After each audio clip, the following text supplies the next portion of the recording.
We are having such a literary week this week. Welcome everyone to the 2024 Poetry Out Loud CSG Finals.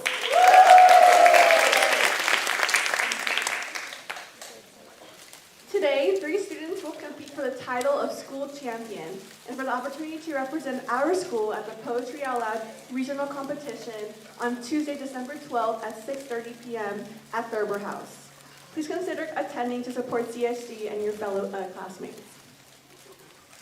As a reminder, yes, our school champion will go on to the regionals. They'll have the glory of winning, and there is a $200 class prize. We want to recognize our 3 amazing finalists today. Please stand up when I say your name. Anna Bunnell Ann, Form 11.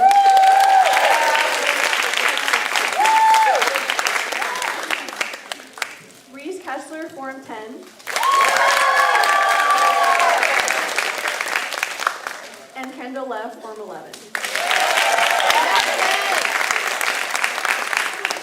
All right, so we'll explain how the competition will go, but before we do that, I'm reminding us that we are going to wrap up our snacks.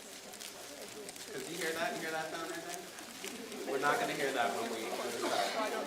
So, before our finalists come onto the stage, we're actually going to have one student. We're going to have one student who's eager to share an original poem with us. Okay. Let's welcome Bula Ross.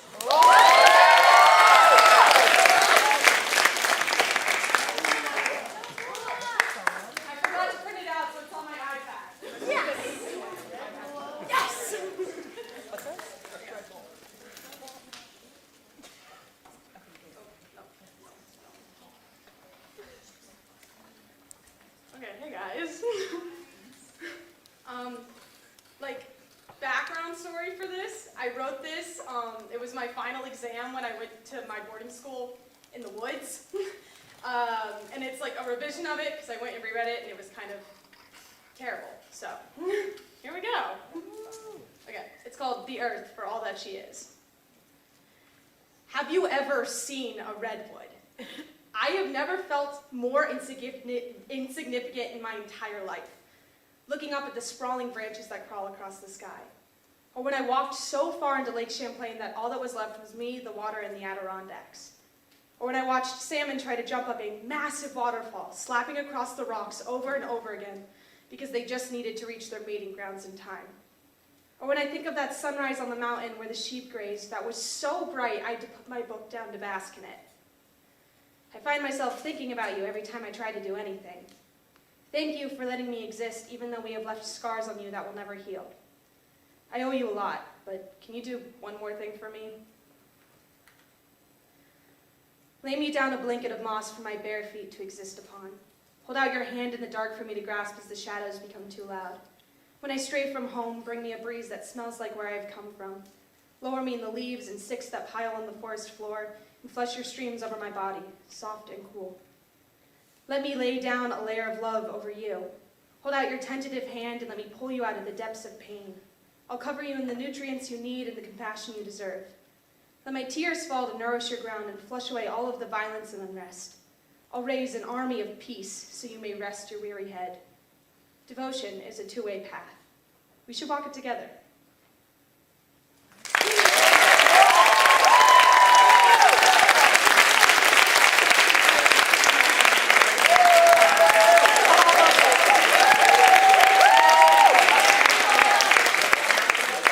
Oh my goodness. Okay, thank you so much, Bula, for that amazing.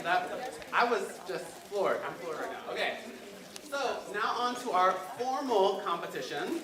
I'm going to give you a little bit of the rules, and then we'll proceed. So there will be 2 rounds of poems. Each finalist will step up to the mic, state the title of the poem, the author, and proceed to recite. Judges will score after each poem. Audience, please applaud after each poem has been recited. Thank you.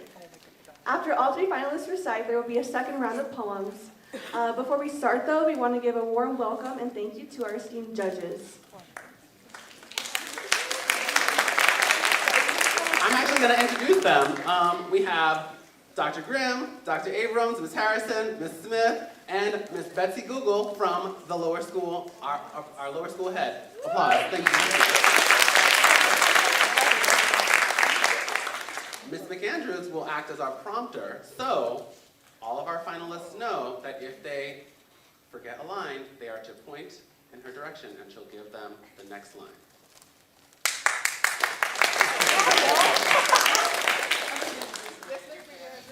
Audience, if you need to excuse yourself or re-enter the Unicorn Theater, please wait until the intervals between poems, as that will help minimize distractions. All right, let's begin. First up is Annabelle Ann.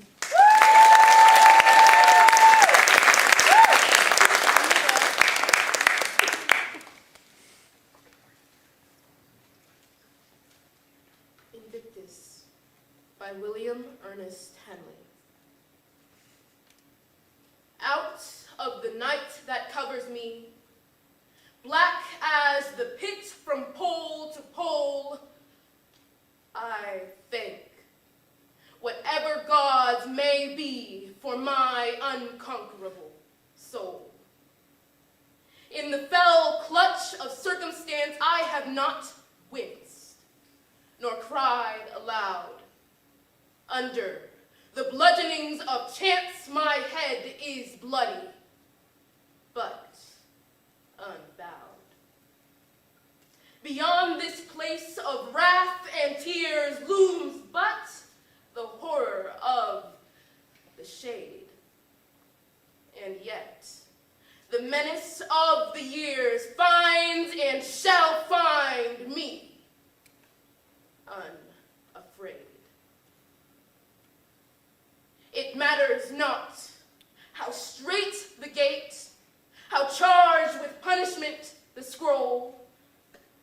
I am the master of my own fate. I am the captain of my soul.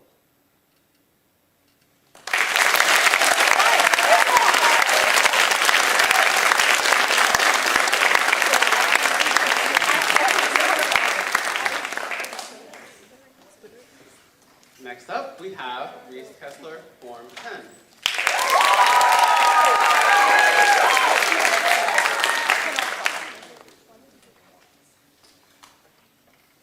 How Many Times These Low Feet Staggered by Emily Dickinson. How many times these low feet staggered? Only the soldered mouth can tell. Try, can you stir the awful rivet? Try, can you lift the hasps of steel? Stroke the cool forehead, hot so often. Lift, if you care, the listless hair. Handle the adamantine fingers. Never a thimble more shall wear. Buzz the dull flies on the chamber window. Brave shines the sun through a freckled pane. Fearless, the cobweb swings from the ceiling. Indolent housewife in Daisy's lane.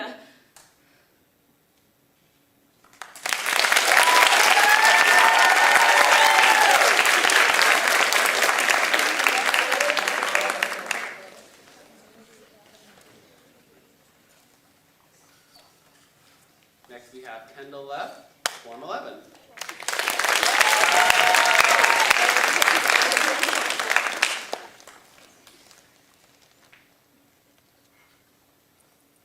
A Covered Bridge in Littleton, New Hampshire by Stephanie Bird.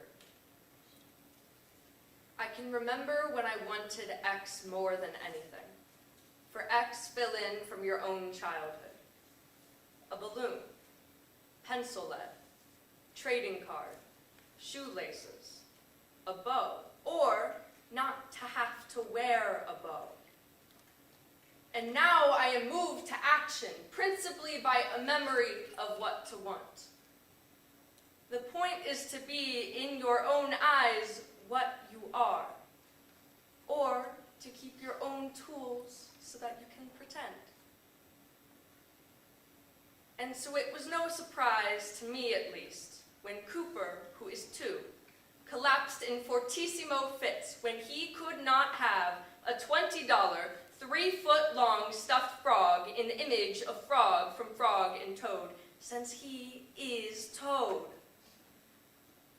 That morning, needing a nap, he had thrown from the 3rd-store balcony of Miller's Cafe and Bakery into the whistling rapids and shallows of the Amunasuk River, with its arrowheads and caravans of stones, his Red Sox cap. His hair was shining like another planet's second sun as he explained, looking up. I threw my hat in the river. I would like my hat back now.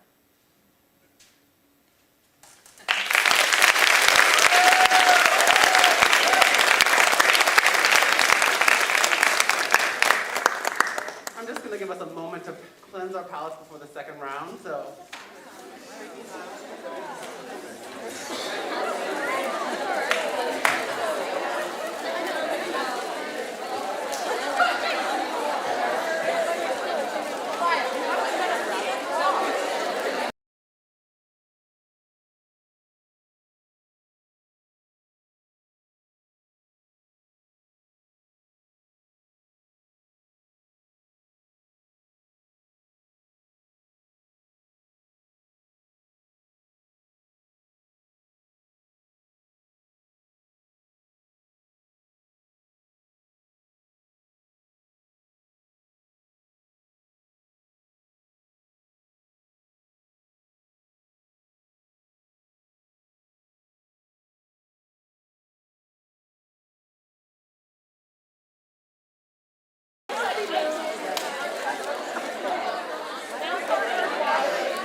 All right.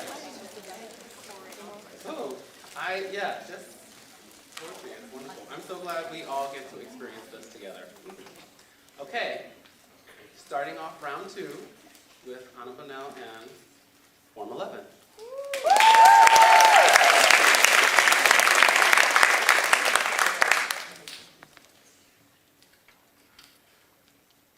Caged Bird by Maya Angelou.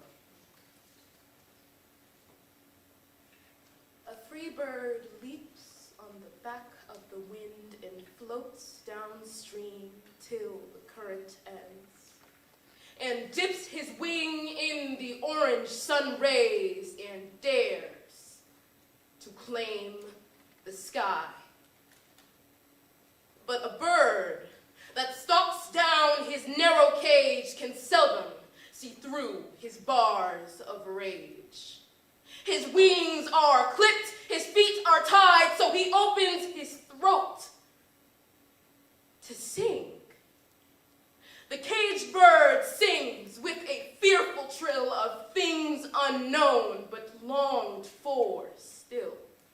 And his tune is heard on the distant hill, for the caged bird sings of freedom.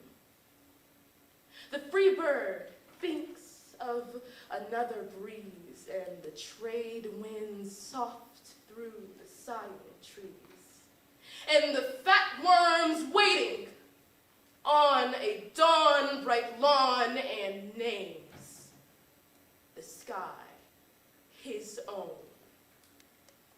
But the caged bird stands on the grave of dreams. His shadow shouts on a nightmare scream. His wings are clipped and his feet are tied, so he opens his throat to sing.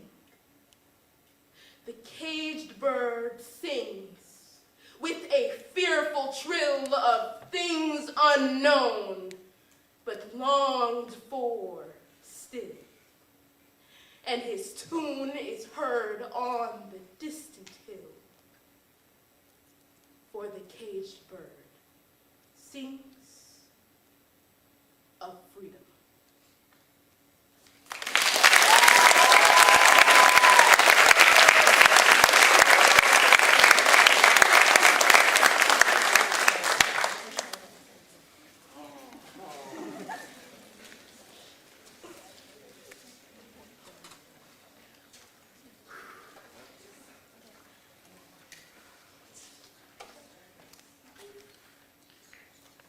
Next up, Reese Kessler, Form 10.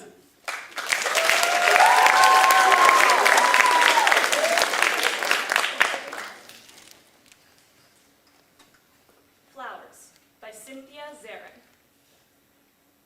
This morning, I was walking upstairs from the kitchen carrying your beautiful flowers. The flowers you brought me last night. Calla lilies. And something else. I'm not sure what to call them. White flowers. Of course, you had no way of knowing. It has been years since I bought white flowers. But now you have. And here they are again. I was carrying your flowers, and a coffee cup, and a soft yellow handbag, and a book of poems by a Chinese poet, in which I had just read the words, "Come or go, but don't just stand there in the doorway." As usual, I was carrying too many things. You would have laughed if you saw me. It seemed especially important not to spill the coffee, as I usually do, as I turned up the stairs, inside the whirl of the house, as if I were walking up inside the lilies. I do not know how to hold all the beauty and sorrow of my life.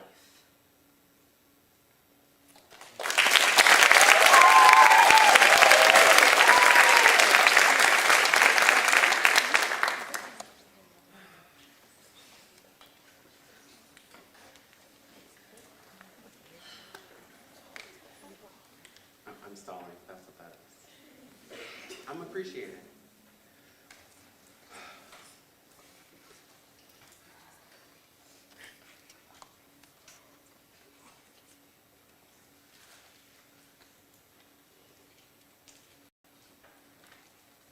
Next up, Kendall F., Form 11.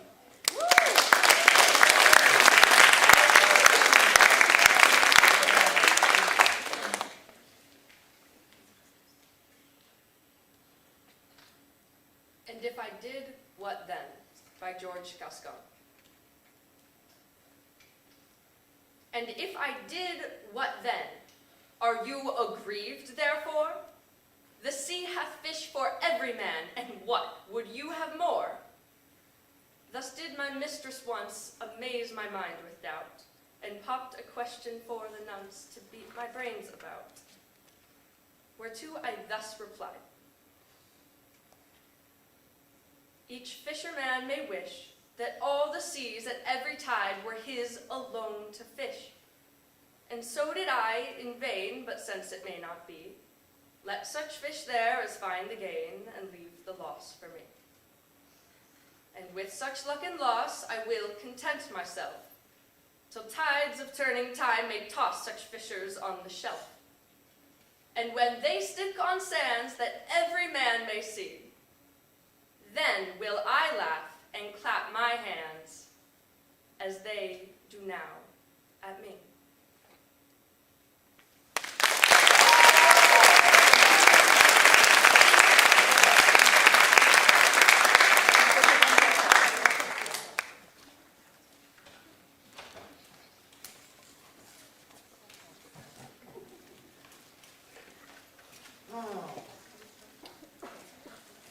It is so wonderful to listen to poetry with you all. I'm so glad that we are able to create this time together. We want to thank all of our finalists for their contributions to our campus culture of reading and writing. We're greatly enriched, each one of us, because of your passion and commitment to poetry. Thank you.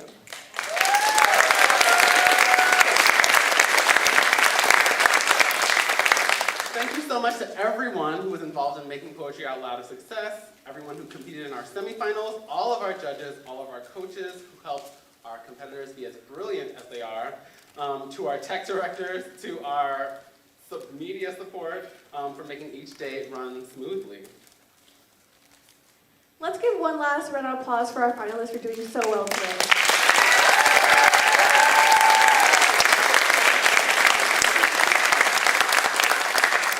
Thank you everyone for being a great audience. Have a great rest of your day, and faculty informed while we're using it. Hold up, really quick announcement. Where's Dr. Hadley? Oh, okay. We're wrapping up the Poetry Out Loud part. Yeah. This is still about poetry. It's about poetry. I'm letting us know